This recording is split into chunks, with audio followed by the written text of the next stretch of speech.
This is the Common Council meeting for Tuesday, October 12th, 2021. I'll call the meeting to order. Please stand for the Pledge of Allegiance. Pledge allegiance to the flag of the United States of America and to the republic for which it stands, one nation, under God, indivisible, with liberty and justice for all. The first item on the agenda is a public hearing concerning the proposed changes to the official city map. Is there anyone who wishes to address the council concerning the proposed changes to the city map? Anyone on the city map? Seeing none, we will close the public hearing. I don't need any motion into it. Item D is public comment period. At this time, the council president will recognize members of the public who have indicated a desire to address the council. Upon recognition by the council president, persons may address the council, first stating their names and addresses. The council may act on emergency matters introduced by members of the public. I know we have a few people here, so I would just remind everyone that the rules do limit your comments to no more than 5 minutes, please. Generally, we don't worry so much about that, but this evening we do have quite a few people that want to comment. So first person on the list is Mr. Panker.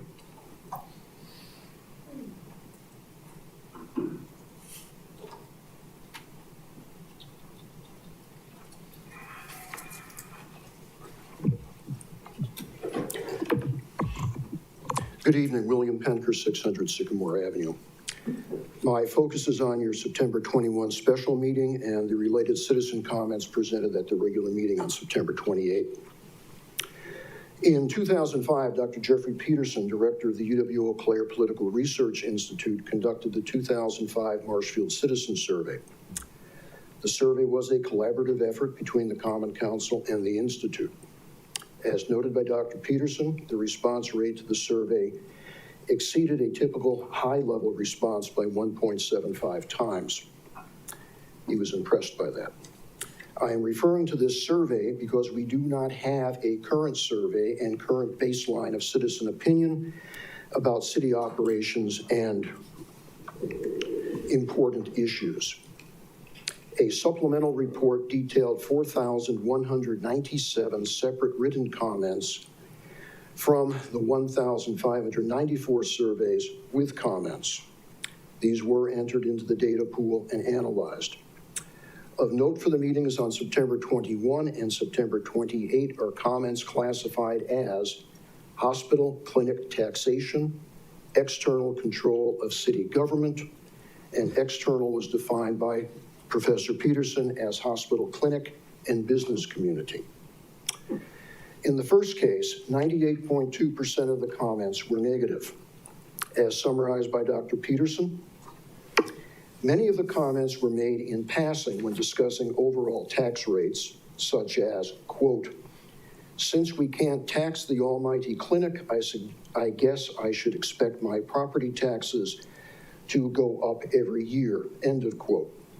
Other respondents commented in general about the damage done to the property tax base, and a third group commented on how the city council was under the thumb of the hospital, and that was the reason for the lack of appropriate taxation. In the second case, 98.5% of the comments were negative.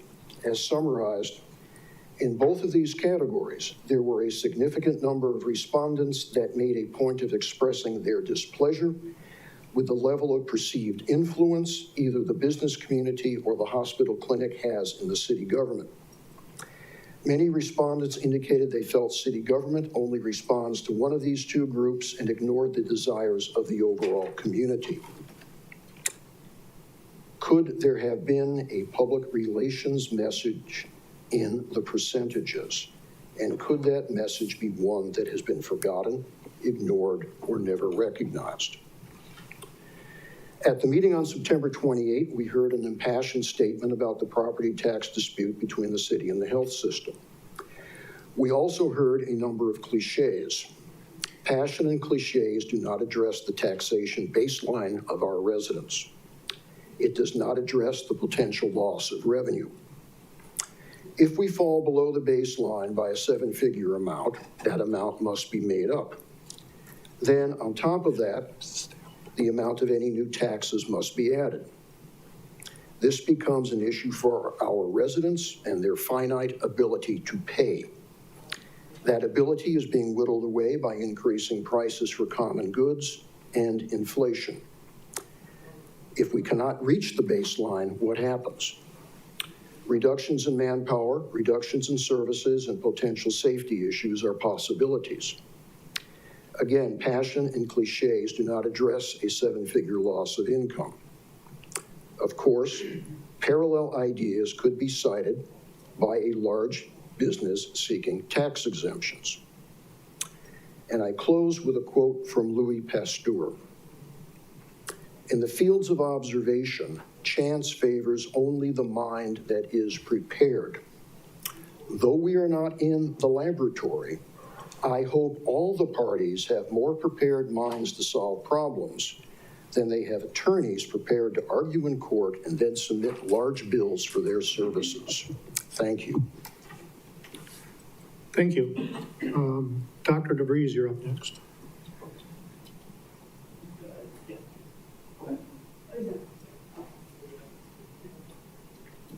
Thank you.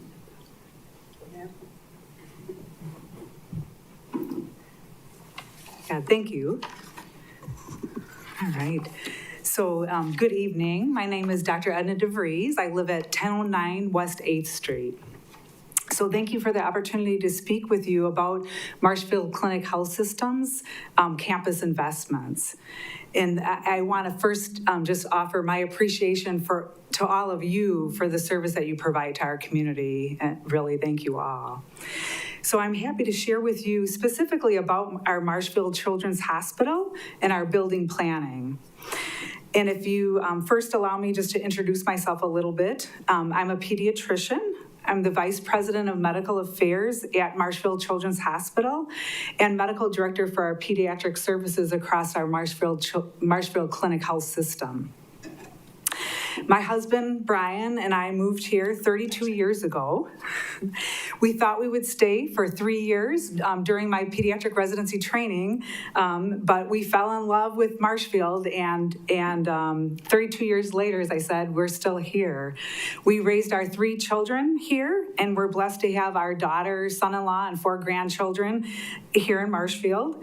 And one of our sons, along with his wife and child, are going to be moving back next summer after he finishes his training at Mayo Clinic. He's chosen to practice radiology here with Marshfield Clinic Health System. So we're really pleased about that. So I'd like to share with you about our pediatric services. Marshfield Children's Hospital is the only children's hospital in central and northern Wisconsin. It's one of 4 children's hospitals in the state of Wisconsin. Families from Eau Claire, Rice Lake, Minocqua, Wausau, Stevens Point, Wisconsin Rapids, and beyond are able to receive their care here and don't need to travel to Madison or Milwaukee if their child needs specialty care or if their child needs hospitalization. They're able to receive that high quality, specialized pediatric care right here in Marshfield. Emergency rooms throughout our regions look to Marshfield to transfer sick or injured kids for their care. Marshfield Children's Services has been really one of those hidden gems, but with our branding campaign, we've seen significant improvement in our recognition. We are very excited and have begun planning for building a new children's hospital and birthing center. Our current physical space is one of the oldest sections of the hospital, the West Wing, if people are familiar. It's actually kind of the southwest corner of the hospital. We need to build a new modernized hospital to be able to accommodate the advances in technology and equipment and to accommodate the families to be able to visit and stay with their children more comfortably. We will be thrilled to have a children's hospital entrance, a child-friendly space with ease of access and parking for families. Our project planning of what will meet the needs for our regional children's hospital is pointing us to the space just south of the current Marshfield Children's Hospital and Birthing Center. Due to the current building with pillar spacing, ceiling heights, and other factors, we're not able to renovate the current space to meet these needs. So this is really an exciting project, not only for Marshfield Clinic Health System and Marshfield Children's, but also for the community of Marshfield. So we are asking for your support of the Skyway, which you've heard about, as a necessary first step in moving forward with these investments, both in Marshfield Medical Center and also the Marshfield Children's Hospital. And I'm very happy to take any questions that you might have about our campus investments and particularly about the children's services. I know Dr. Horniman is going to speak about some of the other investments that we're making at Marshfield Medical Center. I don't see any questions. Thank you. Thank you. Dr. Horniman, you're next.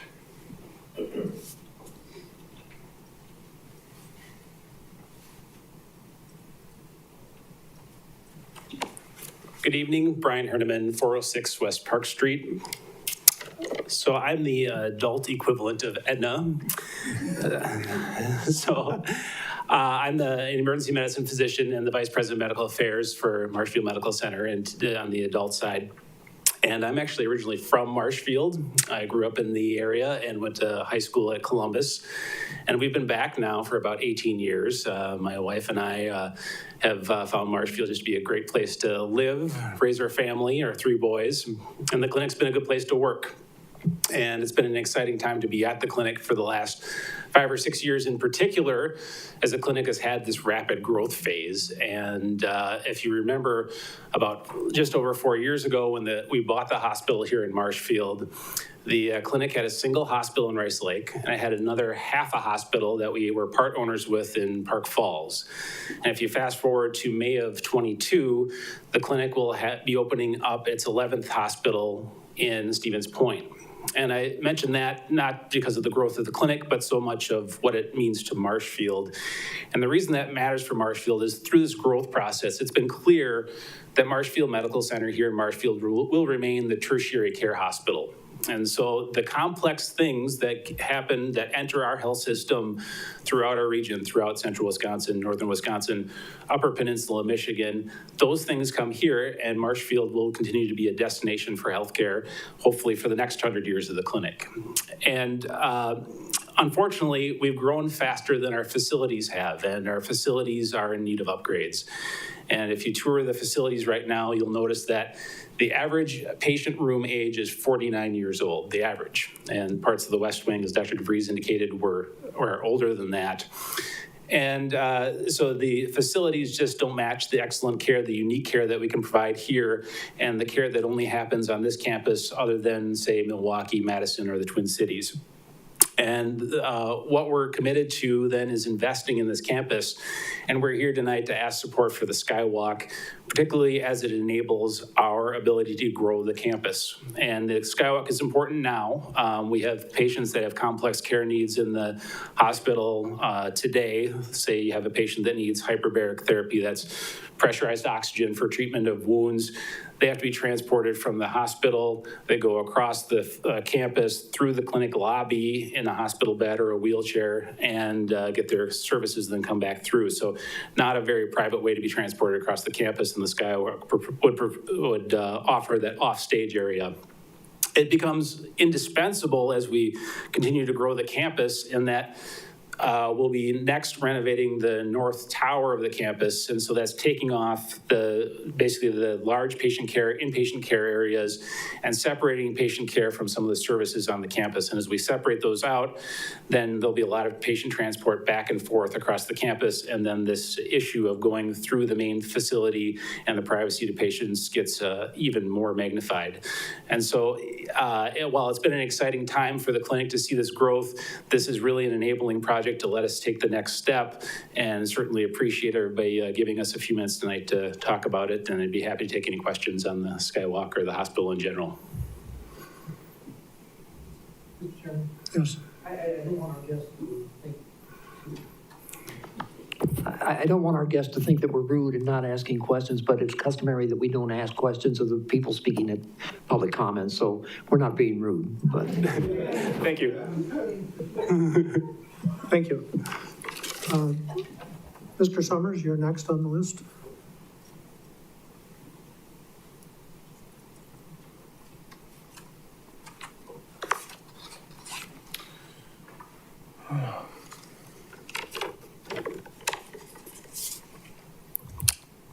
Hi, my name is Ryan Summers. I reside at 811 North Maple Avenue. Hello, members of the council. Thank you for allowing me to speak. Just to start things off, I want to state clearly that while I'm an employee of the Marshfield Clinic Health System, my views are my own and in no way represent those of my employer. I speak as a concerned citizen and a property owner of this town. While I'm a strong supporter of medical science, I cannot in good conscience condone a profit-driven health system asking residents to subsidize their operations. Yes, I'm aware by IRS standards they are not for profit, but I'll get into that in a moment. My belief is that as a community, we all bear social responsibility in making sure the needs of the people and businesses are met. Profit-driven corporations, particularly those with extensive capital holdings, should definitely not get an exemption. My view is that of fairness. We should all contribute our fair share of the tax burden to ensure this community continues to thrive. What does it say when the city's biggest employer actively fights against this responsibility? On a more personal note, I will state that I've been somewhat vocal about this issue on social media. I was informed this past weekend by my manager at the Marshfield Clinic that leadership was not happy about my public social media posts in this regard. They're using a very loose interpretation, in my view, of their social media policy as a basis for retaliating against me for my political views. I'm currently being singled out with special meetings to try to convince me to change my mind. I've also experienced vague threats to my employment status as well. In particular, I've been told the clinic leadership took issue with my statement that they are, quote, for profit. In their words, this is misinformation. I will still contend that their actions as a corporation are largely profit-driven, despite their IRS status. I've worked for them for a number of years now. I've been in the healthcare industry for about 20 years. I'm not a lawyer. I don't pretend to understand the intricacies of their not-for-profit IRS status, but I can speak as a healthcare consumer and in a general sense as an employee of the system. I can attest to how quickly unpaid medical bills from the Marshfield Health System end up in the hands of collection agencies, sometimes weeks after the initial bill was received. I've experienced unexpected bills and questionable charges on statements that make me wonder how they set prices. As an employee, we are constantly under pressure to find ways to cut costs, even during times when we've been told finances are in the black. We're often given unmanageable deadlines for enhancements, which strain even the most diligent workers. We've all seen how far-reaching the clinic's branding on billboards extends across this part of the state as well. Despite this not-for-profit status, they seem to be aggressively trying to get the most money out of patients. Now, I will say I appreciate the work that the clinic does to support the health of the community, but I do not think that the tax exemption is warranted. For that, I urge council members to stand firm when it comes to having the Marshfield Clinic system pay their fair share of property taxes. It's only fair that they exercise social responsibility for the community that supports them. This means paying in so that local governance can decide how those funds are spent and not them. Thank you. Thank you. Mrs. Schnitzler, you're up next. Yes. It takes me a little bit to get. Okay.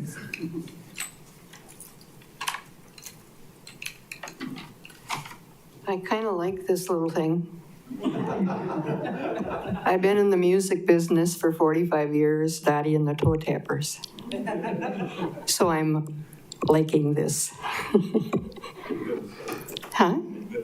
You want me to? One day at a time. How's that? Yeah. I'm Dorothy Schnitzler, 709 South Cherry, Marshfield. Just to let you know of the deep holes in the alleyway drive-through on the 700 block of South Cherry Avenue, beginning on the entry from the north of said alleyway.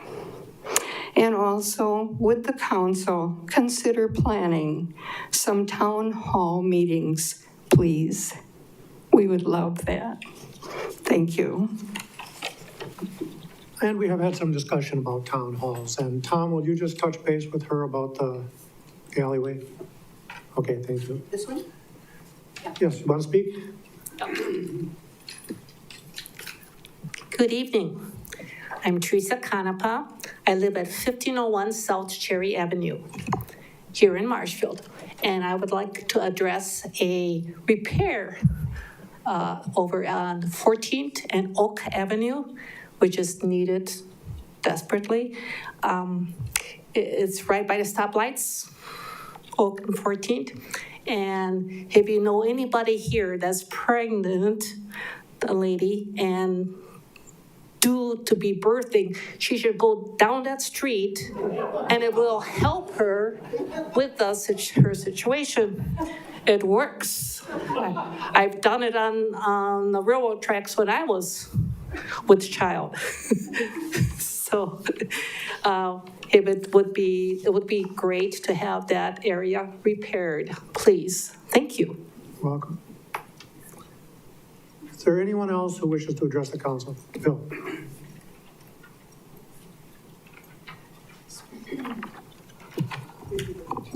I'm, excuse me, Bill Senholtz, 111105 Swallowtail, Marshfield. I've been the CEO for Forward Bank for over 16 years. Thank you for letting me address the council. I'm here in support of the Skywalk lease for the Marshfield Clinic.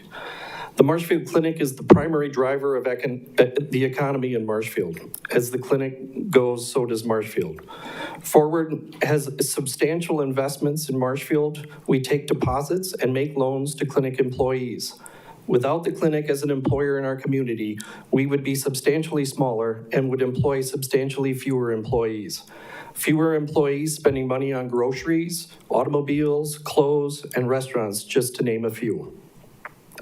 Thousands of clinic customers visit our city annually, spending money while they're here at local businesses. The clinic is what we call in banking a demand generator. Many local businesses depend on the visitors to sustain their businesses and make profits. Competition is at the heart of the Skywalk lease. Marshfield Clinic has lots of competition. How people perceive their visit to the clinic determines where they will spend their healthcare dollars. The clinic is trying to improve their competitive position by doing a major construction project to modernize and improve the patient experience. They're willing to spend millions of dollars in support of their mission, money that will be spent in our community. When Ascension was here, I saw them forego the opportunities to be competitive and instead ship the money they made outside of our community. I hope that doesn't happen here. So far, the clinic is willing to bet their future on Marshfield and make a substantial investment in it. The city of Marshfield is in competition also. We must compete with other communities. The clinic can make their investment in Wausau or Eau Claire and let Marshfield continue to struggle with the old existing facility. I believe this would lead to an inevitable decline in employment and overall economic activity in our community. Prospective employees want to work for a nicer, aesthetically pleasing facility. As fewer employees come here, residential property values would decline. Overall economic activity in the community would decline. Instead, clinic management has chosen to make the investment in Marshfield, but I don't get the idea that they're getting love from the council. I think the council and the clinic need to make greater efforts in the future to coordinate their planning and to take into account not only accommodating the other's needs, but anticipate and aid the other in their missions. Please don't get in the way of the project at hand. Too much is at stake for the city of Marshfield. Please support the Skywalk lease. Thank you. Are there any other comments? Anyone else wish to speak? Seeing none, we'll move on to item E, approval of the minutes of the September 28th, 2021 regular meeting. We have a motion from Mr. Wagner and a second from Mr. Rosendich. Is there any comments on the minutes? Seeing none, please vote. And that motion carries. Item F is staff updates. Mr. Bard. Thank you. Well, it's only 2 hours ago we started our meeting for the first budget session, and I just want to let the public know that there'll be future ones coming up. The next one is on Monday, October 18th at 6 o'clock. And then Tuesday, October 26th, it'll be at 5 o'clock like it was tonight prior to the council meeting, which will also be moved back that night to 7 p.m. Fourth one, if necessary, would be on Monday, November 1st at 6 o'clock. Besides reminding people about the meetings, I certainly want everybody watching this to know that we want your input, we want your feedback, and anything you can do to get it to us would be great. Reach out to the council, to myself, to a member of the staff, emails, phone calls. You don't have to have it all figured out. If you have a question or a concern you'd like addressed as part of the budget process, just tell us what you know and what you think, and we'll throw that in the hopper. Thank you. Thank you. Item G is council president's comments. I have no comments tonight. Item H is council comments. Are there any council comments? Don't see any. Item I, reports from commissions, boards, and committees. Any reports from commissions, boards, or committees? Moving right along. Item J is the consent agenda, which you have before you. I'll entertain a motion to approve. Mr. Fire, second from Mr. Hendler. Are there any comments on the consent agenda?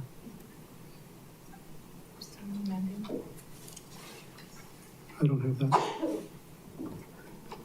Tom, were you looking to amend the motion? I was not. Okay. Seeing no comments, please vote. And that motion carries. Item K we'll skip over.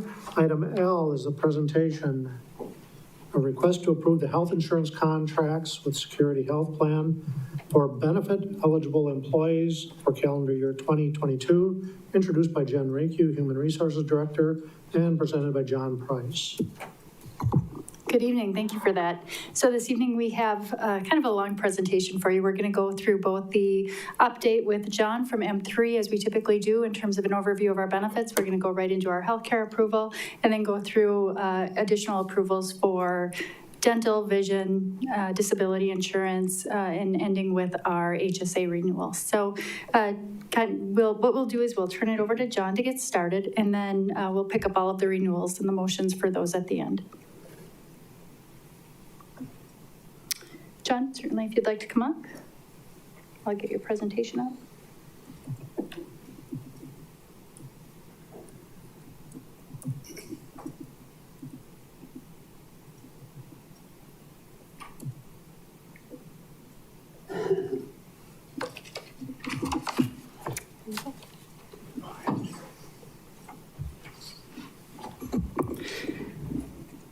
Thank you. Good evening. So I will be relatively brief. It is insurance after all, right? So starting with the renewal, this year's renewal was 3%. We looked at the 3-year average. In 2020, the renewal was 4%. In 2021, the renewal was -6%. And for 2022, with the renewal being 3%, the 3-year average is 0.33.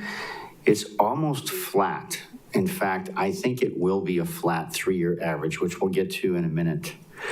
Part of what was achieved in creating that flat renewal over a 3-year period just about was the fact that for the first time last year, the city offered something called Simply One. You probably recall that from last year's presentation. And Simply One is a plan that does feature Marshfield Clinic, and the rates for this plan are significantly lower than the broader network that they offer. In prior years, the city has worked hard to manage benefits, including working with that insurance committee, which Jen and others participate in along with us. And I can tell you that every year we spend a lot of time looking at different options. And One of them was the addition of the high deductible health plan with the HSA or health savings account, along with the elimination of the traditional plan, implementing plan design changes to minimize cost increases, implementing dental plan changes, and better matching the actual annual maximums with plan use. For 2022, we looked at the increase that security was offering. We did admittedly feel it was on the high side at M3. So we looked at the past 3 years, we looked at our book of business, and we scrutinized sort of every component of the renewal, which we usually do. We looked at their pooling point. We did find that that was appropriate. We did find that their medical trend that they were using was appropriate at 6.81%, rather than the average at 8.3. Recalculating the renewal throughout resulted in a calculating renewal that was actually higher, but your loss ratio was pretty good. So they did agree to lower the renewal to a 4.9%, and the final renewal was negotiated with a few minor changes to a 3% renewal for this year. Additionally, they are improving the plan in certain areas. Antidepressants are now going to be covered at no cost. Colonoscopies and sigmoidoscopies have new age recommendations. They wanted to change some language with dry needling. Apparently, the dry needling didn't include that it had to be performed by a licensed healthcare professional. I'm not sure who would have dry needling done by a non-licensed healthcare professional, but carpal tunnel surgery will no longer require pre-authorization, and then the annual pocket will remain the same as current, but it's incorporating co-insurance in addition to deductible and co-insurance and co-payments, which hadn't been done exactly that way, so it was a little bit of a change there. Dependents living outside the service area are covered as in-network regardless of location, which the reason why that's good is if someone chooses simply one, they're choosing Marshfield Clinic only. But what if their dependent is going to college somewhere else where there is no Marshfield Clinic? They're going to be covered as in-network, so that's another good thing. And that was true last year as well, but the language does reflect that. So the reason why I said this year's renewal probably will end up resulting in the 3-year average being flat is if 50 to 65% of employees were to choose simply one for 2022, the net result would be an increase this year, not of 3%, but somewhere in a range between 0 and a 1.7% renewal. And last year, we told you that the range could be, like from a 0 to like a -8, and we ended up with a -6. So I think that, given the 3-year average right now being a 0.33, just a little bit above a 0 for the 3-year average, I think the city is performing well on the health plan. Just a reminder, some people might say, but our plan is too restrictive. We don't believe that to be the case. If you look at the screen, you can see that if you choose the broad network plan and you're an employee of the city, you do have in-network quite a few providers that are not Marshfield Clinic. So you do have an option to choose that. However, some employees want to lower their cost, and for many, they feel this system is adequate, and they do use the local system, and they're choosing to use that system. So if they choose this plan, they save money, the city saves money, and that seems to be working well for many. So the strategy for now is to continue to use Simply One in the plan offering. It's not required, but it's something that's offered. Continue to monitor utilization, expand the city's healthcare committee, looking for feedback, continued feedback, which has been successful. Continue to partner with local providers, including the on-site telehealth, promoting Care My Way. New this year is the medication therapy management program. Admittedly, that hasn't been promoted as well as it could be, so we're working with Security Health Plan to try and better promote that. What that is if an employee wants to call in and, better enable themselves to save money on a particular prescription by using a different prescription, they can talk with a medical professional and a pharmacist that can make recommendations. They used to be a little bit more on their own in that regard, and now they're getting help. So what does this look like to an employee? Well, if you're an employee and you choose the Premier Plan, which is that broad network, the one with all the logos that I showed you, it's $130.28 a month. For a family, it's $301.14. But if someone's already using Marshfield Clinic, the reason why a number of them are choosing to use the Simply One plan is it's only $114.72 a month and $265.16 for a family. So it makes sense to continue to offer that alongside the broad network plan. I will summarize in a minute, but I just wanted to cover briefly the dental plan, the vision plan, and a few other benefits. The dental plan is offered by Delta Dental.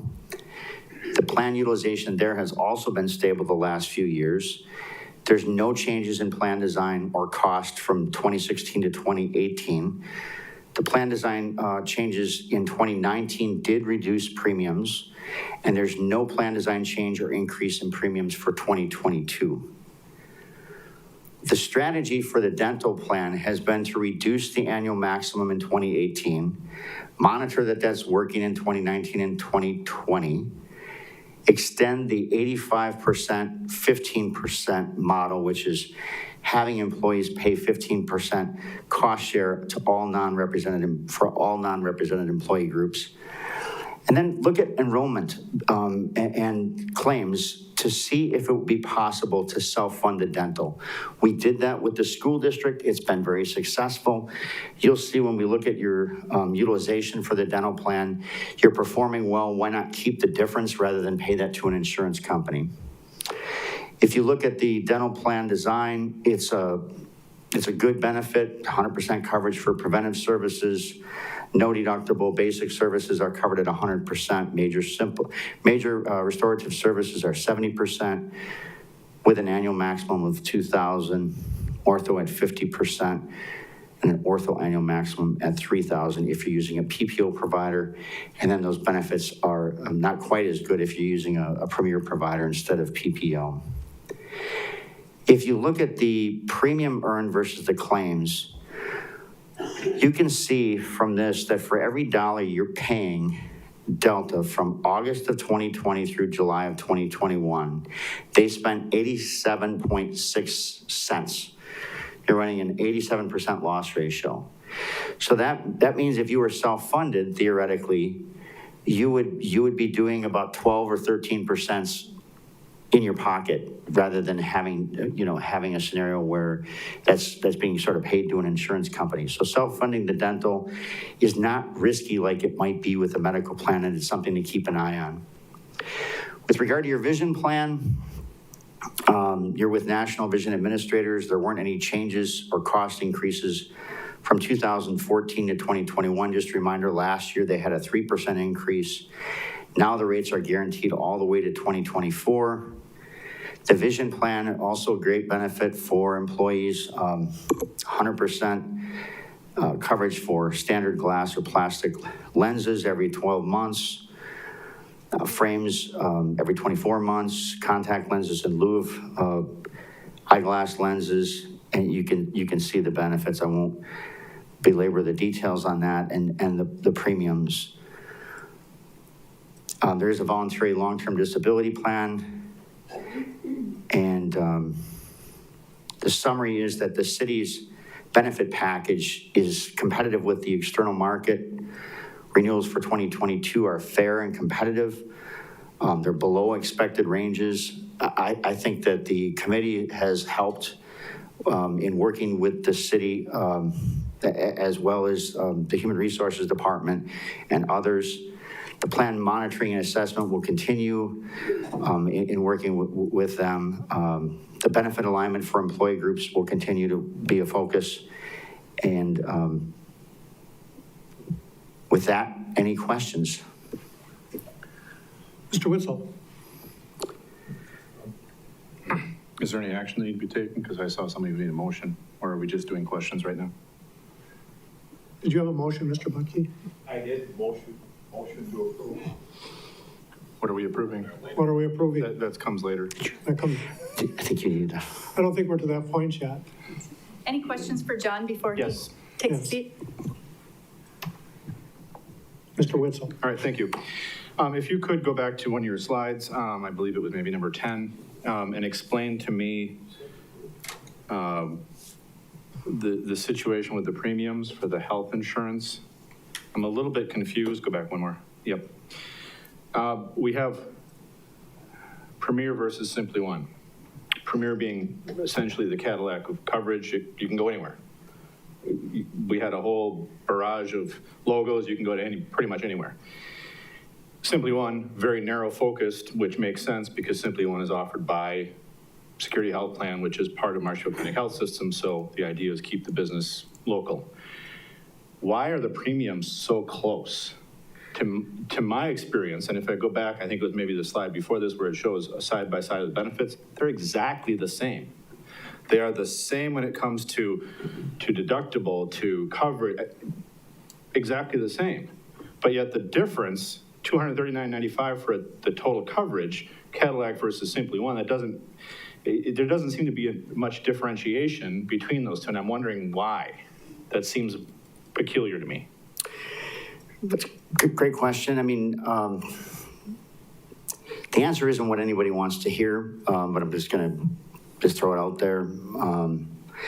Most people don't like it when someone says this, but in the health insurance industry, like a 1% to 3% profit margin is huge. They don't believe that. If you tell them that, they argue with you, and then they look it up on the OCI website, Office of the Commissioner of Insurance. It's not like other types of insurance where the margins are large. So a 10% difference is a very large difference in the difference in cost. And so when you look at the difference in these two costs, there's a substantial difference in the premiums. And it doesn't seem like it to a consumer. And part of the challenge is when you look at the total premium, the difference between $2,007.66 a month for a family and $1,767 a month, that's quite a big difference. That's a significant difference in premium. I don't have my calculator out, but I can get it out. But looking at this slide, if I'm a single person, the difference in my contribution is $16 per month. To be limited to only one health system versus everybody that's in the region, it's $16 difference per month. That's to me, very slim. I don't really understand why it's so close. It's because if you look at the total premium, it's significant, but the employee barely pays anything towards their insurance here. They're paying, 10% of the premium, 15% of the premium, 85% of the premium is paid by the city. So if you look at the total cost, there's just a significant mathematical difference, but for the employee only paying 15%, I don't disagree with you. For the employee, there's not enough difference, but it's because they're only paying 15% of the premium. It just, like I said, my experiences with seeing it, it seems like it's a real thin margin to encourage people to go to Simply One rather than... I don't disagree with you because the employees only pay 15% of the premium. There's a small incentive for them to do it. One of the things that we've seen other places, but not typically in the public sector, is we've seen a shift in how you have employees contribute. So for example, you have employees contribute a much lower amount, like they would only contribute 5% for the base plan, then the base plan would be Simply One, and 20% or 30% towards the broad network plan, and that way it more closely aligns the difference in the premium that you're seeing. Yeah. Fair to say. All right, that's all I need. Thank you. Now, Mr. Butke, I would entertain your motion. Move to approve the renewal as presented. Great. If possible, I'd like to add a few. On 11. Okay. So. As the agenda states. Perfect.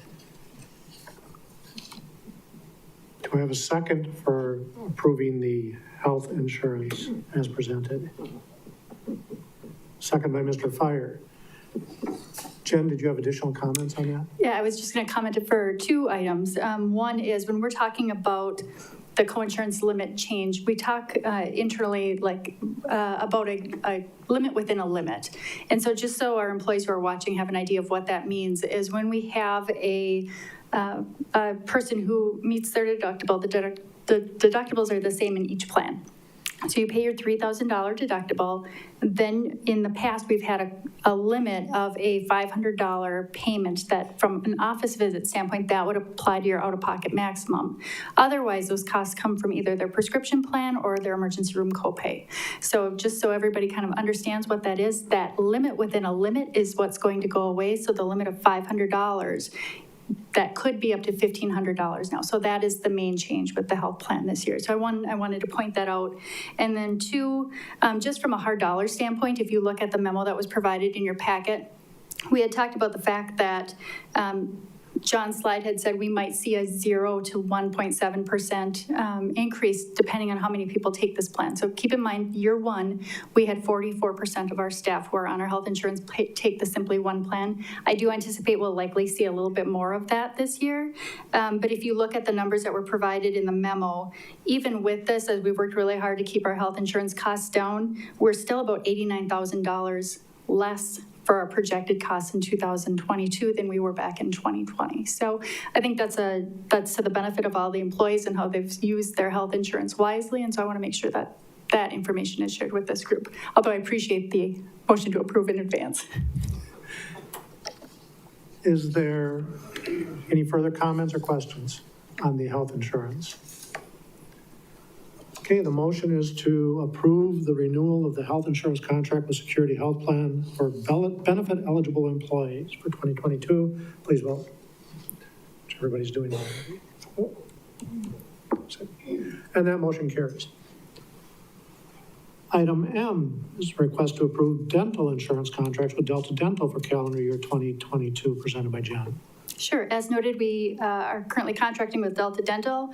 They have frozen our increases for this year. So again, we're anticipating no changes in health plan, no changes in cost for our employees, and so recommend that the council approve the dental insurance renewal effective January 1st, 2022. Okay, Mrs. Spiros, your motion. Move to approve the renewal of Delta Dental. Okay, Mr. Fisher seconds. Is there any comment on that?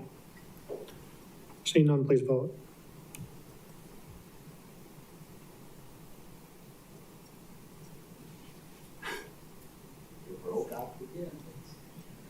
Your vote, Mr. Fire?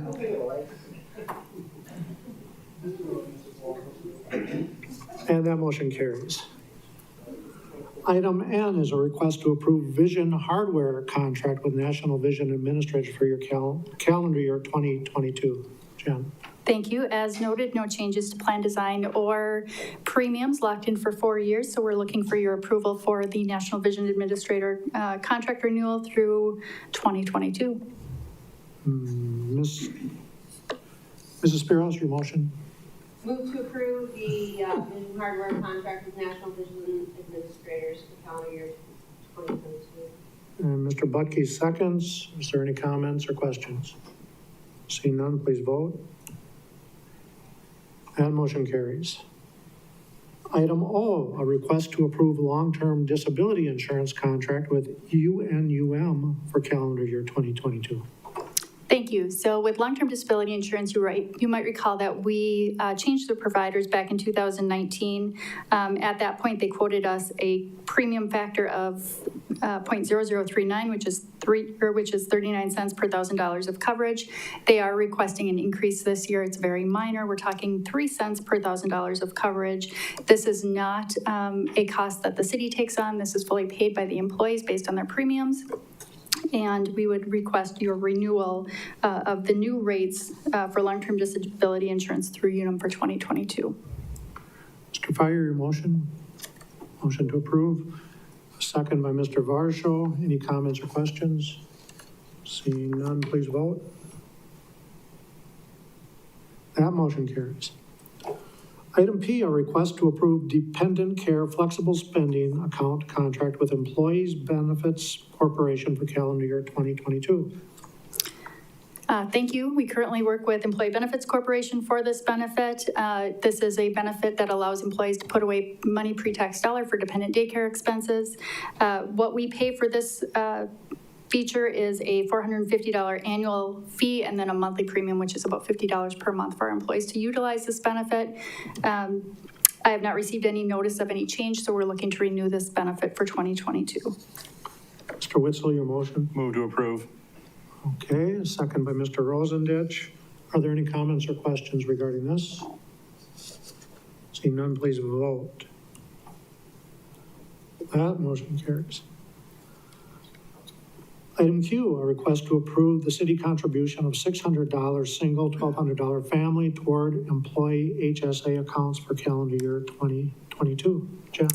Thank you. So since 2016, when we first put in the high deductible health plan, we've provided a contribution, an employer contribution to the employee's health savings account. Initially, when we put this in place, it was a $600 single, $1,200 family contribution. We have stuck with that during this time. We would like to continue to offer that same benefit to employees to help with the high cost of that deductible on both the single and family plan. So again, what we are looking for is your approval to continue the city's contribution of the health savings account of a $600 single payment and a $1,200 family payment for 2022. Mr. Fisher, your motion? Motion to approve. Okay, we have a motion to approve and a second by Mr. Butke. Are there any comments or questions on this?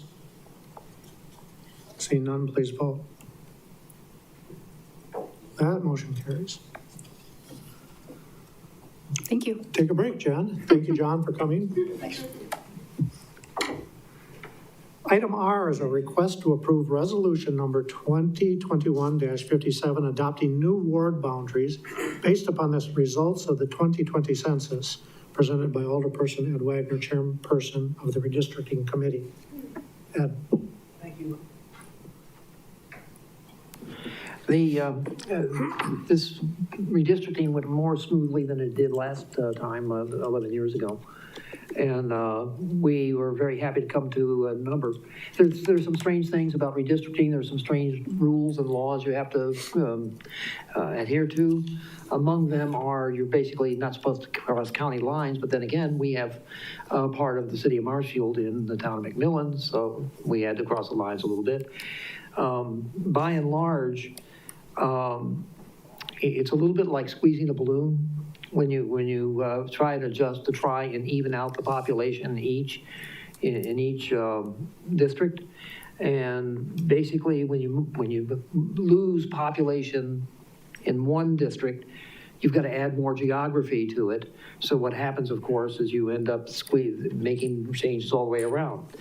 We ended up we have to get a ratio, which is a sort of strange ratio. It says that if you take the ideal number for the population of each district, and then add the actual numbers in, or subtract it from the actual numbers, you end up with either a plus or a minus sign. So you take the one that has the greatest deviation over the ideal number, and take the one that has the greatest deviation under the ideal number, and you add those two percentages together, and you got to keep that under 10%. The first time we went through this thing, we came up with 5%. And by the way, I got to thank the IT people that worked on this, the GIS people, because they were able to manipulate that software enough where they made the process pretty simple.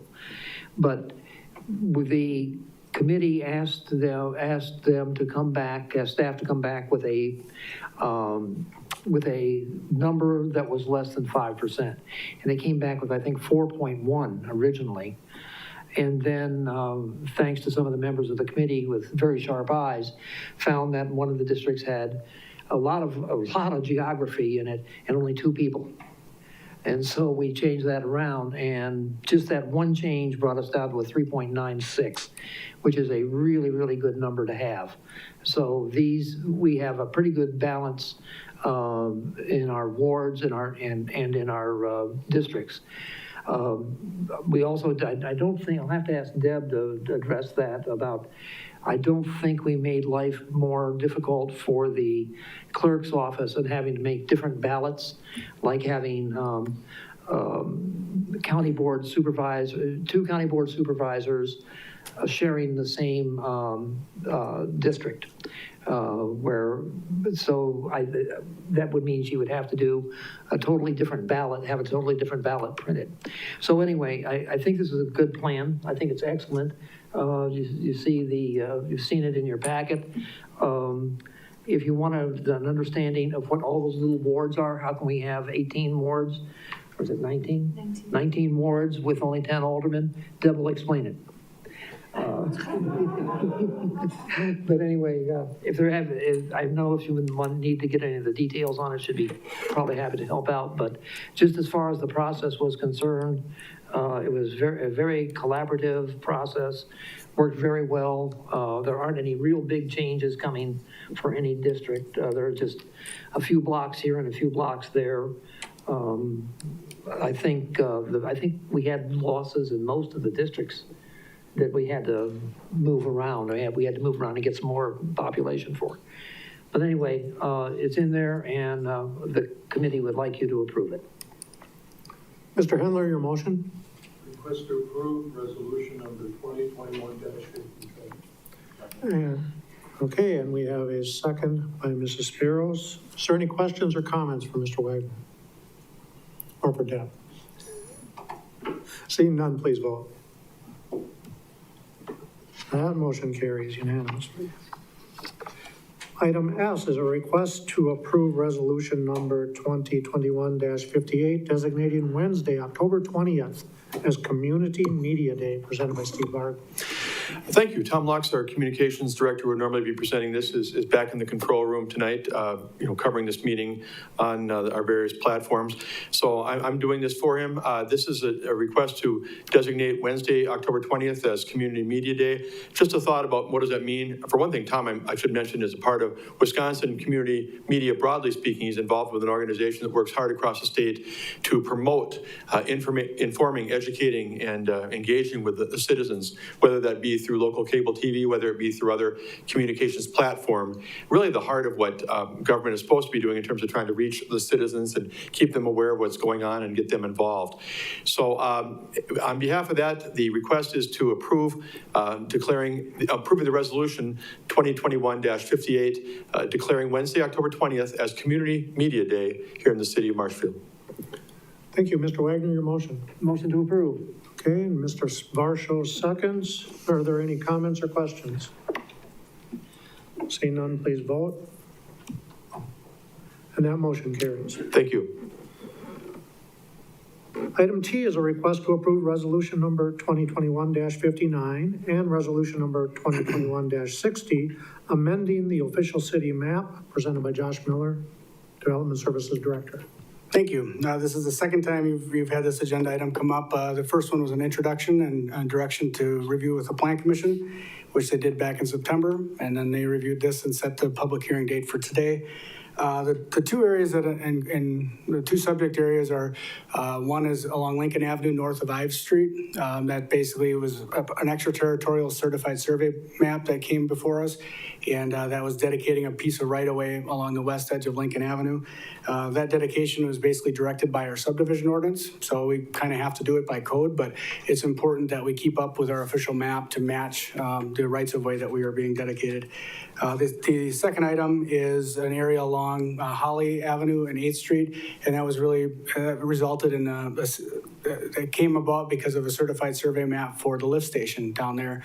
There was a little triangular piece that was dedicated, and then we realized that that whole curve was outdated and didn't match what the current right-of-way actually was. So basically, we're making updates to our official map to be in line with what is actually the conditions on the ground. So I'd be happy to address any questions, but this was recommended by a Plan Commission. Public hearing was this evening, which there was no public comment. With that, there are actually two resolutions, two different ones for each segment. I would recommend approval for Resolution 2021-59 and Resolution 2021-60.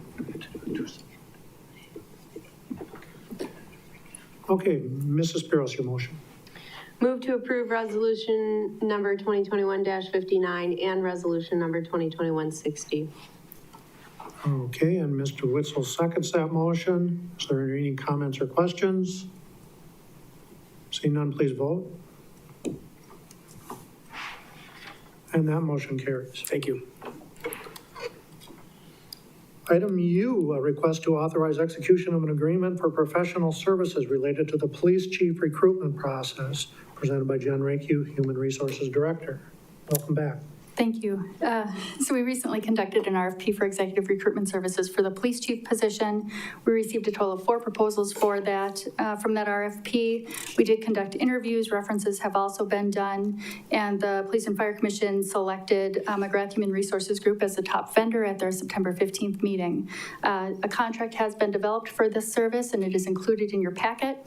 A few key highlights related to costs. The total cost, or the initial cost, would be $24,650, which would be inclusive of the services costs and overhead for the recruitment and the assessment center. The city would be responsible for all advertising costs. The city would also be responsible for lunch during the assessment for the assessors and likely the candidates. We'd also be responsible for all travel associated with the candidates. They did throw an option in there if we wanted to hold community engagement meetings. That would be billed at $2,000 per day, plus travel expenses not to exceed $4,000. The contract did come with a guarantee. The guarantee was that if a finalist withdraws prior to starting the position and we needed to go out and look for more candidates, that they would pick up all costs with the exception of candidate travel, advertisements, and then the assessor costs. The second part of that guarantee would be is if within 1 year of the appointment the client dismisses the individual, that same guarantee would apply and we'd have the limited expenses. So with the contract in your packet, staff is recommending approval of the contract for executive recruitment services for the position of police chief with McGrath Human Resources Consulting Group. Mr. Hendler, your motion. Request to authorize the execution of an agreement for professional services. Thank you. And Mr. Butke seconds that motion. Does anyone have questions or comments? Mrs. Spiros. Jen, did they give any indication on how long the search would take and how long they would be bringing forth candidates for this position? What we'll be doing if the contract is approved is having some planning meetings with the PFC in broad timeframes. They talked about probably a 4 to 6 month window. Oh, boy. Thank you. Wow. Yes. Any further questions or comments? Seeing none, please vote.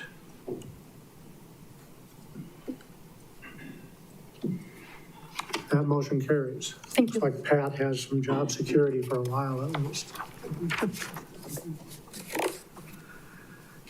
Item B is a request to approve a plan for reviewing responses to the RFQ for assessor services and to make a recommendation to the Finance, Budget, and Personnel Committee and the council, presented by Steve Barg, City Administrator.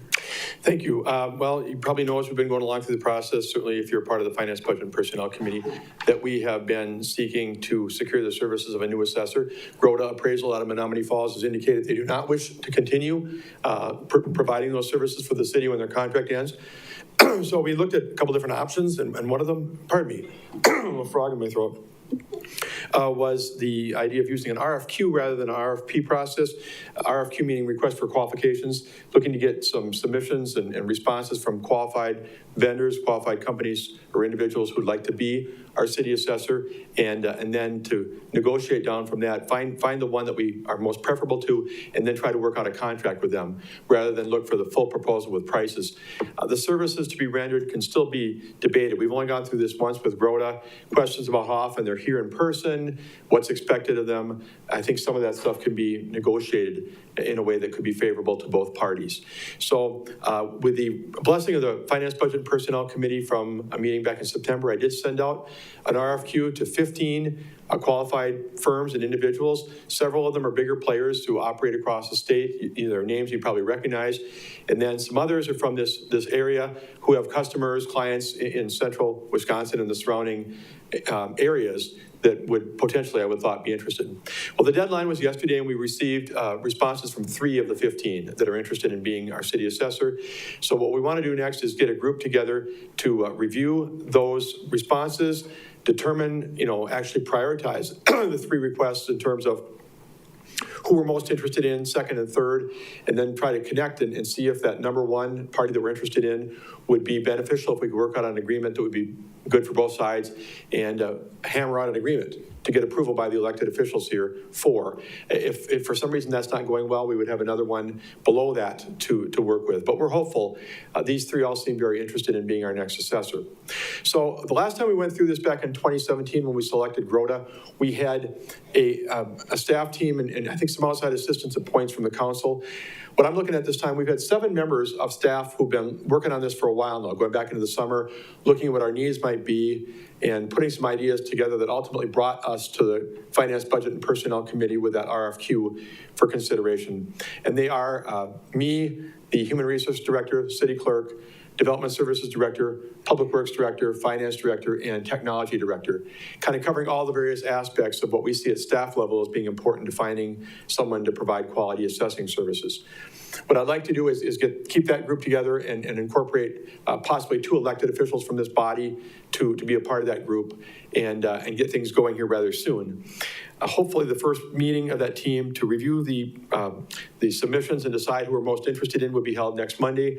I realize multiple members of this body are going to Green Bay next week, as am I, for the league conference. So we'd like to get that started, get that process going, connect with somebody that we're interested in. And then over the next 3 weeks or so, try to see if we can work something out where that firm would be taken on as a recommendation back to the council for the assessment contract. So my recommendation would be that we start down that road, or continue down that road, if you will, and that you tonight authorize the 7 members I mentioned from staff, along with 2 members. So I suggest, it's up to you, but I would maybe suggest the council president and the Finance, Budget, and Personnel Committee chair would probably be good candidates. Someone else if you prefer, but 2 members of this body to join the staff members in that review process and hopefully being able to negotiate an agreement with the best fit for our community. Mr. Bucky, you have a motion. Yeah, I move to approve the motion to go out and go through the assessor candidates and with the 2 people that Mr. Barg suggested, the council president and Chairman Wagner from the Finance Committee. Okay, Mr. Hendler seconds that motion. Mr. Witzel, you have a comment. I have no problem with those 2 that were suggested, but I wonder if there's benefit to somebody from Board of Public Works also being on. We're dealing with properties. I don't know if there's a benefit for Board of Public Works to be represented, but I would maybe add a 3rd representative from that committee.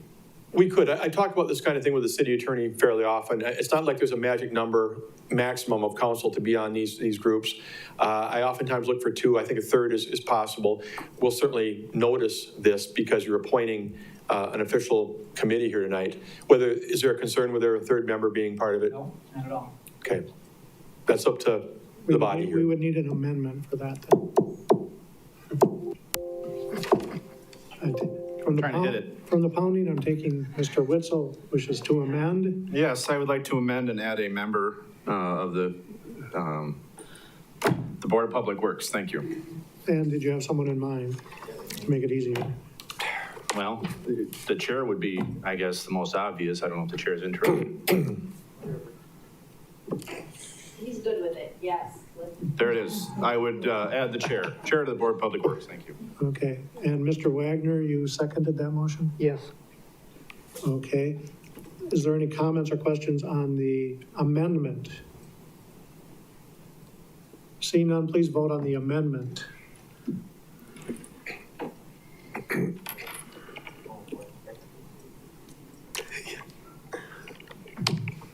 Mr. Fires, a yes vote. And that motion carries. Now we'll go back to the original motion. Amended. And as amended, is there any comment or question on that? While we reset here. Okay, the amended is to have the RFQ process with the previously mentioned committee members and the addition of the Public Works committee head. Please vote.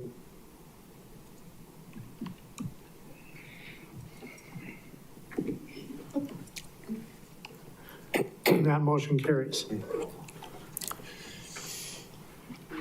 Item W is a review of the proposed policy for remote participation in council committee meetings presented by Steve Barg, City Administrator. Thank you. Remember back in the late summer, we talked about this because, going back to pre-COVID, we did not allow members of this body to participate in council and committee meetings remotely. It just didn't exist, and I think that was probably fairly common in many cities and villages across Wisconsin. COVID hit, the governor suggested that he really wanted to see remote meetings. He didn't want to have people gathering for health and safety reasons. COVID is still going on. Obviously, the pandemic's not over, but we've gotten back to some semblance of normal business here. We still have allowed the remote option to be available to you folks along with staff and others who participate, but we don't have a policy. And the city attorney has suggested to me a while back that if we're going to continue this, it might be good to put it in policy with any framework that we expected of people participating via Zoom or similar means. So I did take a look with other communities. I did a survey that's in your packet. I found that of the 9 area communities that I surveyed, only one does not allow remote participation, but there are several that don't have policies themselves. A couple of them said they're actually looking at it for the same reason that we are. They've just kind of informally allowed people to participate that way. But one I did get from a smaller community, Marathon City, that I put in your packet, I think maybe captures the essence of what you talked about here before, that you're not looking to put a lot of restrictions on. You think it's a good thing for people to be able to participate remotely as long as the baseline needs of the body can be met. So I call your attention to it. It's in the packet. It's fairly short, about a half a page long. And the real main points of it are, besides allowing people to participate remotely, is that they need to have a decent internet connection, proper equipment, so that they're not cutting in and out, perhaps, that they don't have substandard service to do that from on their end. And the other thing is that no member should be allowed to participate in any matter that requires visual evidence be looked at if they haven't seen it in advance. So if something was going to be presented here that someone from afar, with us on Zoom, probably shouldn't participate in that because they haven't had a chance to actually examine what the body is seeing up close at that meeting. But apart from that, very flexible, very user-friendly to allow council and I think presumably staff and our consultants and others who testify or participate in our meetings to be part of this. So I put discretion to the council as the action item on the agenda. If you're favorable to this, I would have it put into policy form the way we normally do, as it's shown here. If you want to modify it or suggest something else, we can look that direction. But if you are favorable, I can put this in a format for the October 26th meeting. Mrs. Spiros, you have a motion. Yeah, I'll make a motion for somebody to develop a policy that allows remote participation by council members and staff members to meetings, and you can make it similar to that one that you presented for Marathon City. And Mr. Butke seconds that motion. And Mr. Witzel, you have a comment. Thank you. Letter C in their policy here. It concerns me, not that I don't think it's valid, but I think there have been times when we've gotten the 11th hour information. Sometimes we come into a meeting and bloop, a packet gets dropped in front of us. And I think due diligence would need to be done by staff so that that doesn't happen, so that anybody who is remote gets it via email at least. So I'm all for it, but we need to make sure that that particular item is followed through by staff so that those members who are remote do have access to those items. That's a really great point. When I read this, I wasn't thinking in terms of staff presentations. I was thinking of something that a presenter from the public or someone on behalf of a company or something would come here and show you that you couldn't actually see if you were on Zoom. But this would make it incumbent upon staff to get those kind of materials in advance if in fact they're going to be voted upon. I agree. Follow up on that, I would also then encourage those other companies to provide that. I know that in the past, we've had presenters like we had today who have provided us with a PowerPoint prior so that we could follow along on our screen. We didn't get that today. We've not been getting that lately, but I would encourage that to be also an option. Thank you. Mr. Fisher. Thank you, Council President. I just have 2 brief comments. One, and I've said this before, I think it's very important that we stay progressive in our approach, and I like this a lot, Steve. I think we need to enter into the 21st century. And I think having a remote policy is very important. I do not like the exception, though. I think as we represent our constituents, and even though I might not be physically present, doesn't mean that as long as I have information presented to me, I can't make a decision on behalf of my constituency in that moment. As Alderman Witzel has shared, we get stuff put in front of us and we have seconds, minutes to look at it and then make a decision. I feel we can still do that electronically, so I would not like to see that in a future policy. Thank you. Yeah, and I think, I don't know if the city attorney wants to comment on this. He and I really haven't talked about this specifically, but I think the premise for Marathon City putting in there, and maybe others doing the same, is the idea that when you're remote, it may be harder to do these kind of things because you're not able to see everything, and as a result, can you make the same kind of decision you can make in person? I hear the concern, and electronically the world has changed. We should be able to get the lion's share, if not all of it, to you in advance. So as far as I'm concerned, either way, I think they just were trying to protect themselves against people making decisions on information or evidence that they hadn't seen. If I may follow up, and I appreciate that comment, Steve, but that would be an argument for not having remote participation then, to be totally honest. So I think you can take that argument and go, well, then we shouldn't have remote participation because you can't have the same information in the same context as everyone else. I just disagree with that on principle, and I think that needs to be removed. Thank you. Are there any other comments or questions?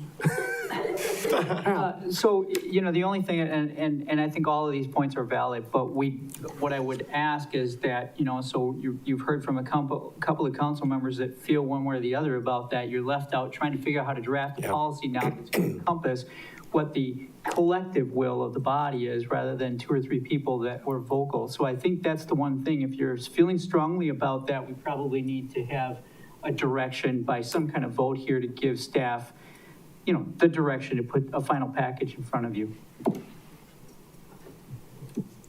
I would agree. Oh, you beat me. Dang it.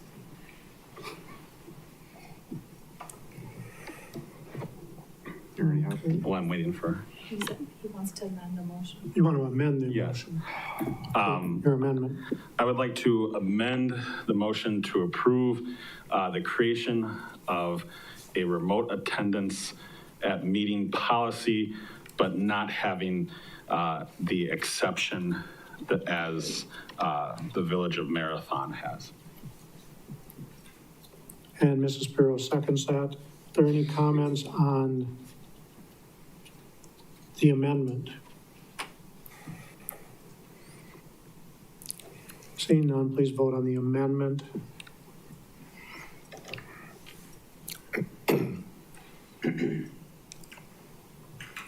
And Mr. Fire votes yes.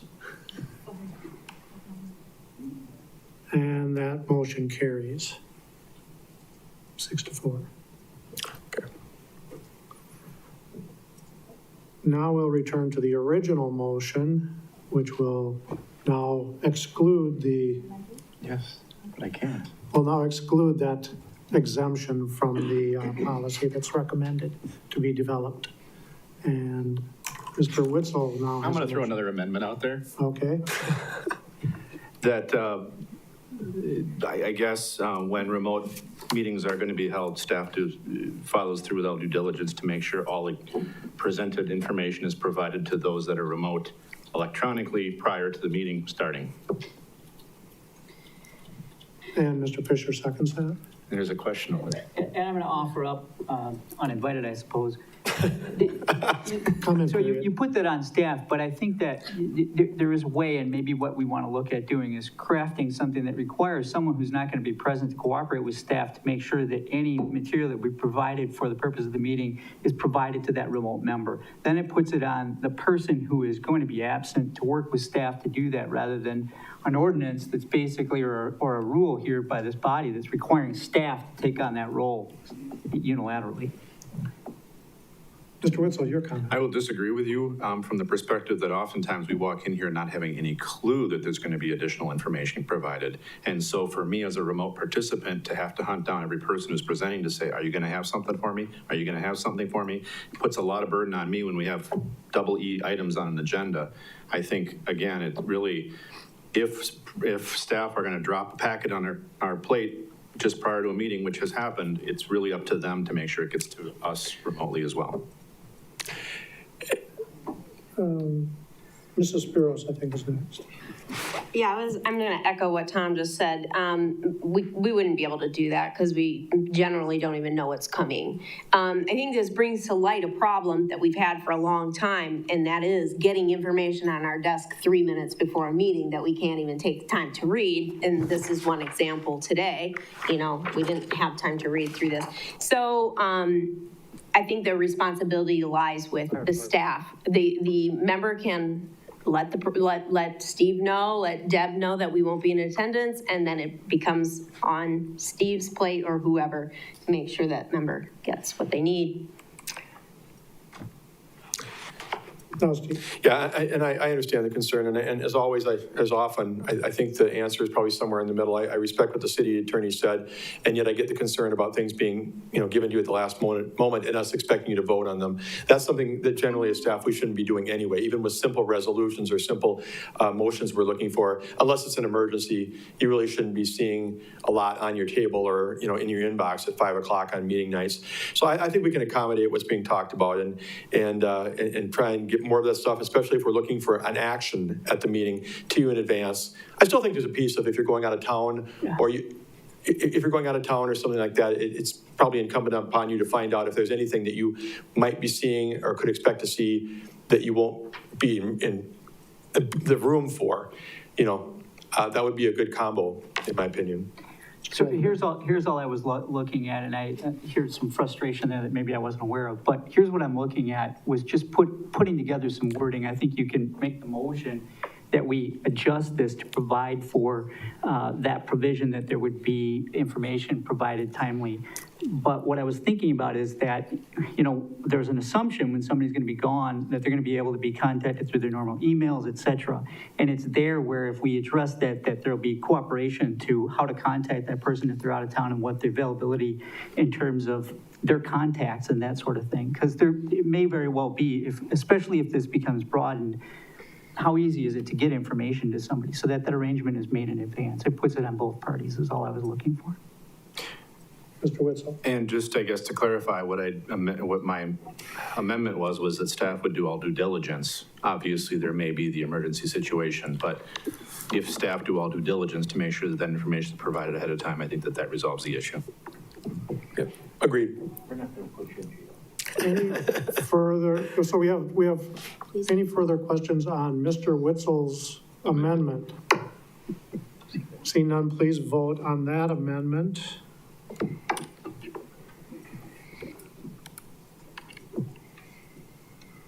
And that motion carries.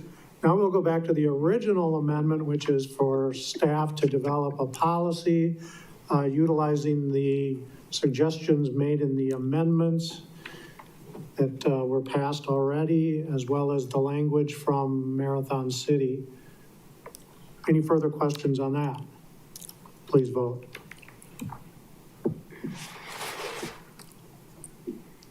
And that motion carries.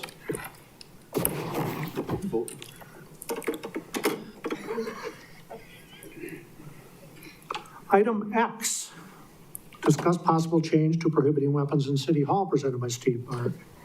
Thank you, and I want to start by clarifying that all we're talking about is City Hall at this point. I know there's been some conversation out there that I've heard about if this were enacted by this body tonight or at a subsequent meeting, would it apply to other city facilities? That's not been on the table. We've only been talking about this building. But back in 2019, there was discussion about possibly removing the signs at the entrance to this building that say no weapons permitted. And there was plenty of discussion. Ultimately, the vote was 5-4 to keep the signs. prohibiting weapons or firearms of any kind in City Hall. Councilmember Fisher brought this up back in, I think it was July, that he'd heard from a constituent, maybe more than one, that wanted to see if we couldn't revisit that. Obviously, concealed carry is popular across Wisconsin. So looked into it a little bit. I've got some information I want to share, but I want to start by having the city attorney comment on one of the issues that came up was, would there be any liability one way or another by which way you vote? In other words, if you vote to allow them, could that come back to haunt you or vice versa? Now, I'm assuming that the memorandum that I did forward that to the body yesterday morning. So I hope they've seen that's consistent with the discussion that's been held on other occasions, that I don't view this as a significant liability issue one way or the other, primarily because the decision to do this or not really is a legislative decision, and we have an immunity that is in place in Wisconsin for a legislative decision. I addressed other avenues of potential liability, but you're faced with that almost every operation that you do.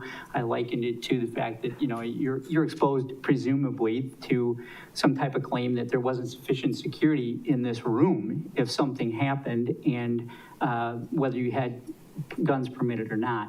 So I think really ultimately the question is passing this one way or the other exposing you to liability? And I think the answer indicated in the memorandum, et cetera, is no. I think you're protected by an immunity provision. Thank you. Well, with that in mind, I did do a survey of other communities. It's the same 9 communities that I dealt with respect to whether they have a policy on allowing remote meetings. Interestingly, I sent an email one Monday morning to my peers in these other communities, and I raised both issues at the same time. And I think a couple of them took note about the fact that I was asking whether or not we'd allow weapons in City Hall. At the same time, I was asking if they could participate in things remotely. And one of them kind of gave me a little chuckle over email about that. But what I found was that only one of the 9 cities or villages that I contacted does allow, firearms or weapons to be carried in their city or village hall. The others have signs similar to ours.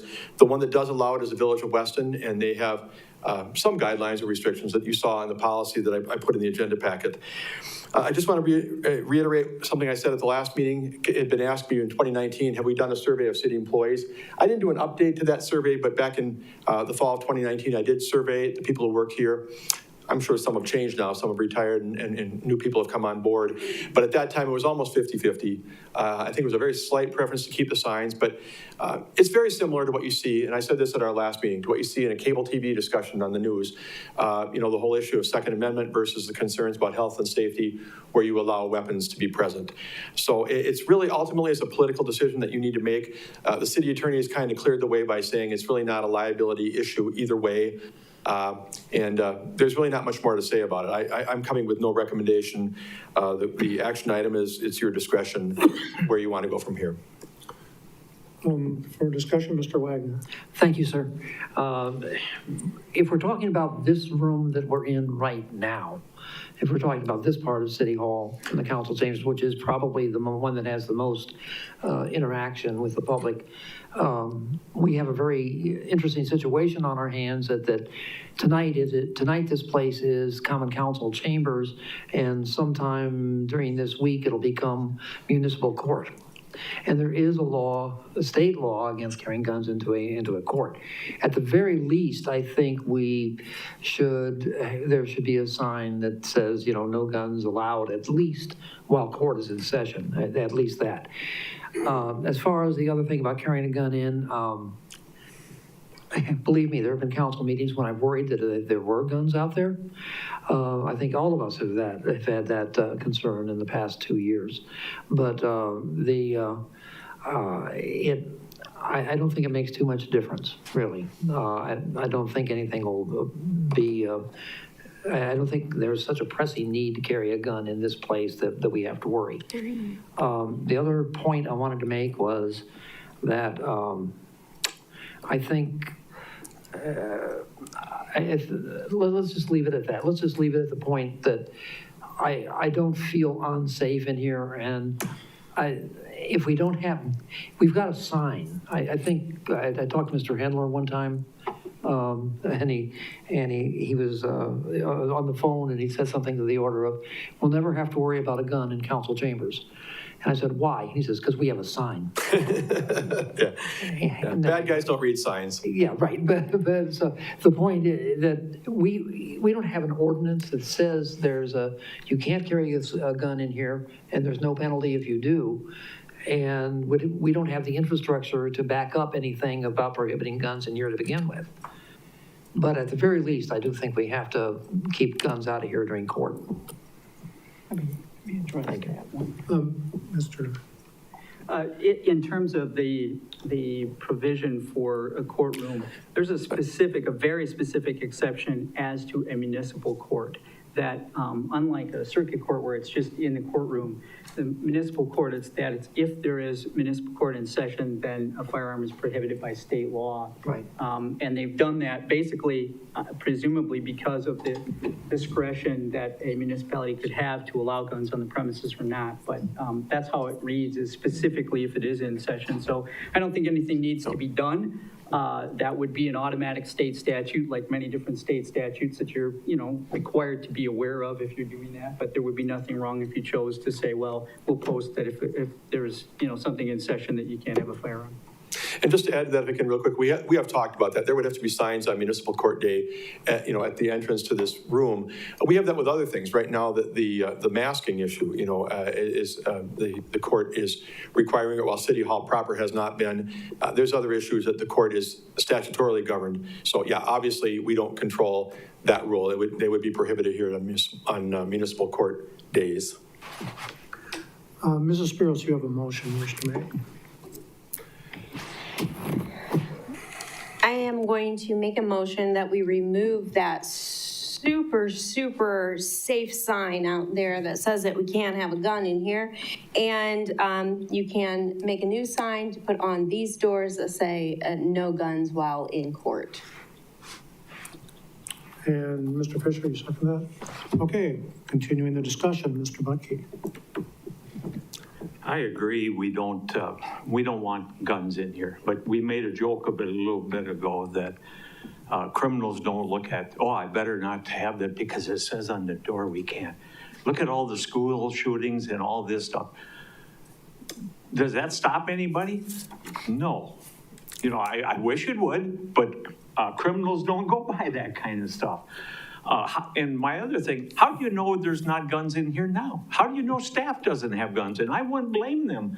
And I'm not picking on I'm not picking on the ladies, but it's so easy to have a handgun in your purse. And my point is, you don't know. I can go either way on this, but if people feel safe by having a sign up, good for you. But you shouldn't, because criminals don't go by signs or laws.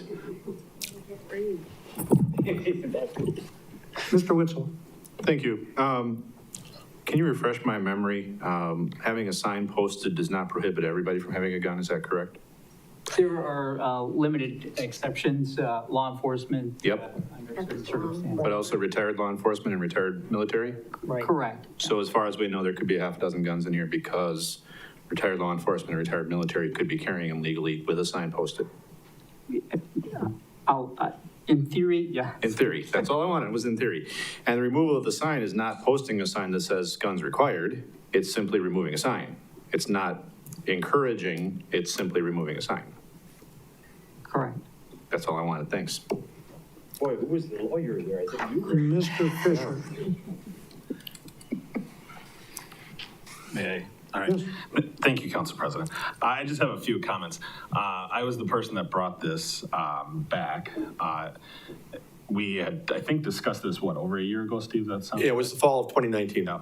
And I had I had one constituent and other people in the city approach me and ask me to put this back on the agenda, which I did. And I did it cautiously because I never want to bring something back that at one time was voted down, which it was.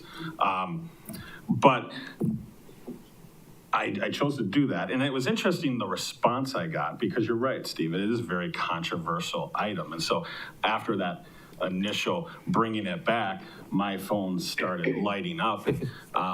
to say that I did not feel like a celebrity was an understatement. But I had people praising me for doing it and people damning me to hell, literally, for doing it. And so it is a controversial issue, and I understand that, and I appreciate that.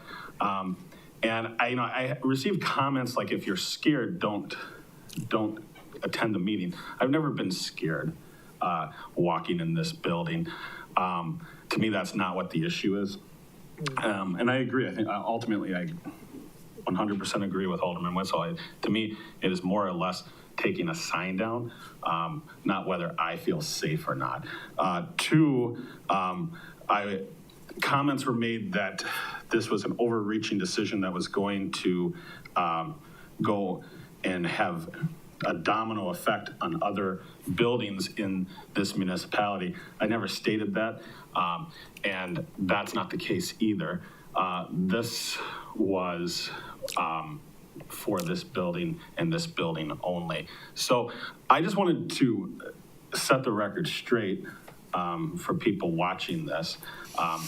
For me personally, this is simply about a sign being taken down, and I agree, whether you bring a gun in here or not, is really going to be up to the person.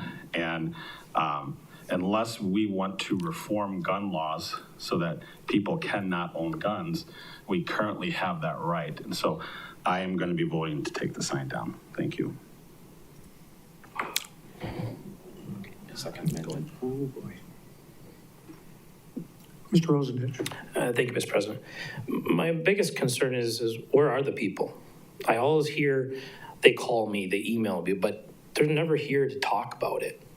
So we're bringing something back to vote on that nobody's coming here to actually say yay or nay.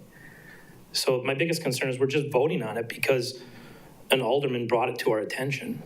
It doesn't seem feasible when we don't have a citizen here talking about it at all.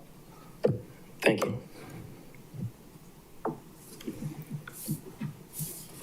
I have some comments to make, so I'd like someone, Mr. Wagner, perhaps, would you take the chair for a moment? Go ahead.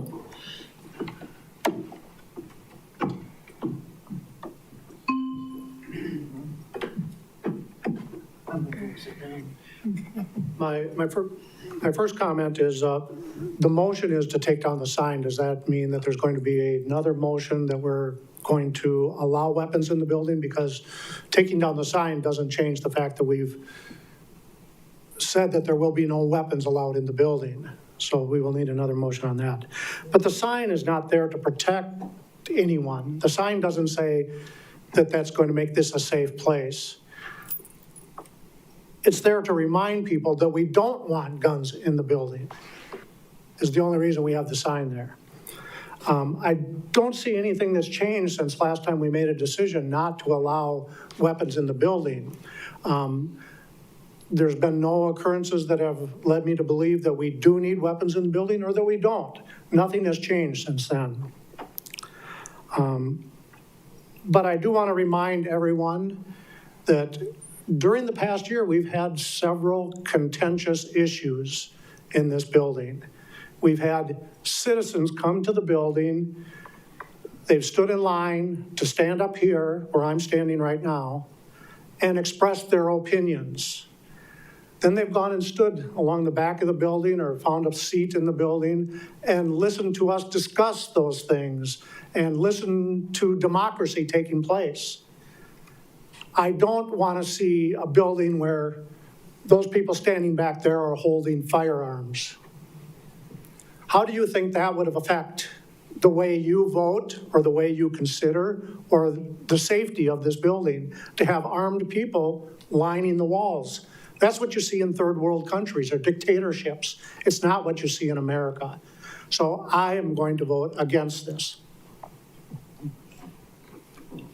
I see no other persons wishing to speak, and I think by law, I'm supposed to carry it through to finish. I'm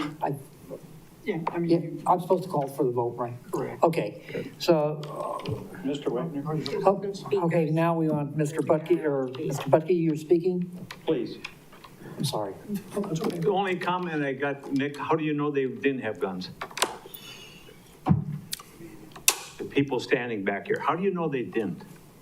I don't want guns in here either, but how do you know they didn't? Mr. Whistle? Thank you. I don't see a copy of our ordinance in the packet here. I just see some copies of ordinances from other communities. I guess I'm questioning whether or not our ordinance actually says the weapons are prohibited in City Hall, or if it simply says weapons are prohibited when a sign is posted. Steve, do we actually have an ordinance? Well, we talked about this before. Go ahead. No, I don't think there is an ordinance in place. This is basically the procedure that's used by statute, that the owner of the property can elect to post a sign, and that's what gives notice to the public that they cannot have a firearm present. So I don't think at any point that I recall, and this came up the last time this was on the table, was that there wasn't really any ordinance or anything in place that restricted. Yeah, I referenced at the time, in the last meeting we had, I referenced section 10-30. It comes to memory. But it doesn't say that we have to. I think it references that we have the authority to do so. And that's why tonight the question is, do we want to continue to exercise that authority, in my mind? So removal of a sign doesn't require an ordinance to allow. It's simply removal of a sign is removal of a sign. And And I didn't specifically look at 10-30, if it only said authority. My recollection when this came up last time was that we had, the way the posting originally occurred was that there was a motion by the body to post City Hall. And so it was sort of an executive order. It wasn't an ordinance or anything like that. So based on what Steve's saying, I don't think there is an ordinance in place. That basically what you'd be doing is now creating an executive order to not post the City Hall, and then that would make it lawful for someone to carry a firearm within the restrictions that are in state statute, because that's not a free-for-all either. Yeah, I believe it's a simple motion is all you have to make to change this. I mean, the signs are posted right now because we're allowed to do so as a property owner, and it's referenced and I believe it's in section 10 of our code that we can do that with city buildings if we feel it's appropriate. If you decide tonight it's not, then we're, I don't think we need to change any ordinances, policies, or anything. Right, the motion would just simply be to remove the sign. Correct. I mean, and we can review the code for more thorough. Could the clerk please read the motion back, please? Just so we know what we're voting on, okay? Certainly. The motion is to remove the signs of City Hall except for court. Okay. There being no further discussion, I'll ask you to please vote.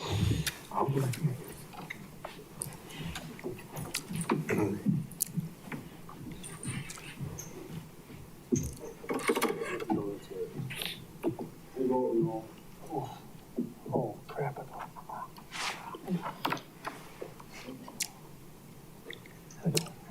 Ready?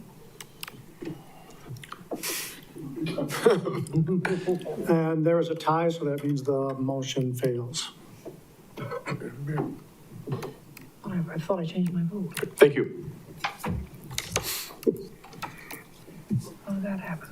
Item Y, a request to appoint Mary Bessler, 818 East 25th Street, to the Fire and Police Commission to complete a vacant term ending in April 2024. Mr. Wolfgram wasn't here last time, but there were some questions about the procedure for selecting this, and I just wanted him to clarify. The question came up, as I understand it, as to whether or not it was appropriate for the council president to bring forward a proposed appointee. That is ultimately the thing that was raised. The statute provides that in the absence of the mayor, that the council president then participates in all capacity, but specifically the way statute reads is as an acting mayor. So it would be on those instances in which there would be some type of action that would be required or the authority would be exercised by the mayor. I did talk a little bit with Nick. The one exception is that if you're going to vote on something that you would not then stand in a position, if you exercise your vote as a council member, that you wouldn't stand in a position to essentially break a tie where you voted as a council member. You wouldn't then stand in a position to break the tie as the acting mayor. Okay, that being said, Ms. Bessler was here last week or 2 weeks ago and spoke with us. I haven't heard any comments against her nomination, I would entertain a motion to approve the appointment. Mr. Wagner. This was, I was the one who raised the question about the authority, and I wanted to address that. I was basing my, my question on basically the wording in Chapter 17, about what would happen when a council president took over for when a mayor had vacated the seat. And in Chapter 17, it basically makes two distinctions between cities in the second, third, and fourth class cities and cities of the first class. And they basically mention that they have the powers, that the council president would have only the powers that the council gave him. And then, as you recall, we basically said we didn't appoint an acting mayor, we appointed the council president to take over and to preside over the council and to sign the legal documents for the city. Basically, the documentation that HAP found was in Chapter 62, and it is very specific the other way, that it has those things. And so basically, without wishing to cause any more of a disturbance on this, I'll yield to the opinion of the attorney and won't argue with him for once. Mr. Rosen, did you have a motion? Thank you, Mr. President. Approve to appoint Mary Bessler. We have a second. Second by Mr. Fire. Are there any further comments or questions? Please vote.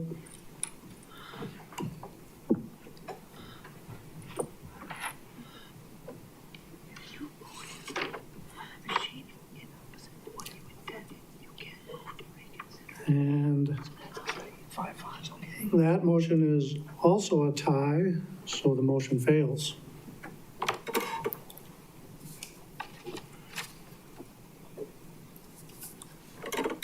Item Z, adjourn to closed session under Wisconsin Statutes, Chapter 19-85, Parent 1, Parent E, deliberating or negotiating the purchasing of public properties, the investing of public funds, or conducting other specified public business whenever competitive or bargaining reasons are involved, specifically to discuss possible extension of an existing development agreement, discuss possible assistance for a project within TID 13, and a closed session under Wisconsin Statutes, Chapter 1985, Parent 1G, conferring with legal counsel for the governmental body who is rendering oral or written advice concerning strategy to be adopted by the body with respect to litigation in which it is or is likely to become involved, specifically to review or discuss revised skywalk lease proposed by MCHS Incorporated.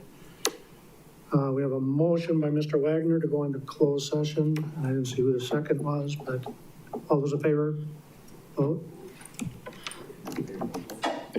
Or not.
Make the double BB. I thought you might have a bulletproof vest on also. Who knows about that? I just take comfort knowing that I'm Yeah. moving faster than most people in the room. We Who got wants to make a hear motion Josh's on the stuff first? don't we? Yeah. Okay. Okay. That'll be the next thing. Thomas indicated that he's ready whenever you want to start, as far as the camera. Okay. Item BB is action on matters discussed in closed session if appropriate. Mr. Witzel, your motion. To go ahead and extend the lease, the development agreement with Swiderski. And we have a second from Mr. Hendler.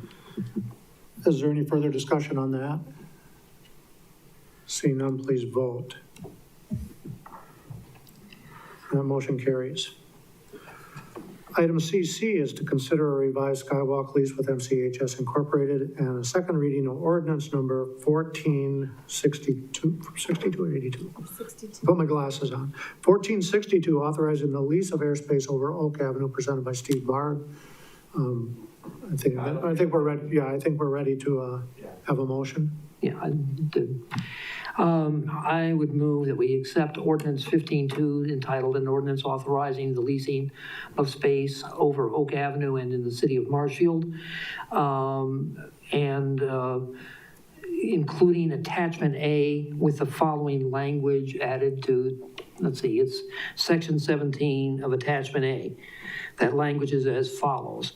However, the parties agree that neither this lease nor the existence of the skywalk have any relation to MCHS claim for real property tax exemption in Wood County cases numbers 2021 CV 228, 229, nor any claims for tax exemption related to any real property owned by MCHS or its subsidiaries, and the city is entering into this lease agreement on the material representation that the lease and the sidewalk does not have any substantial relation to the taxability of any real property owned by MCHS or its subsidiaries.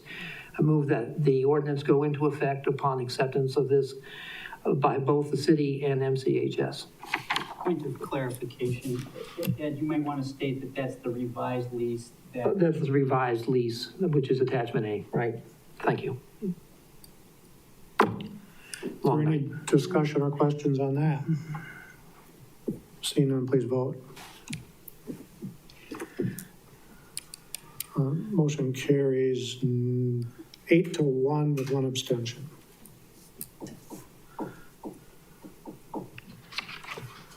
Item DD is suggested items for future agendas. Mr. Witzel, a motion. To adjourn, please.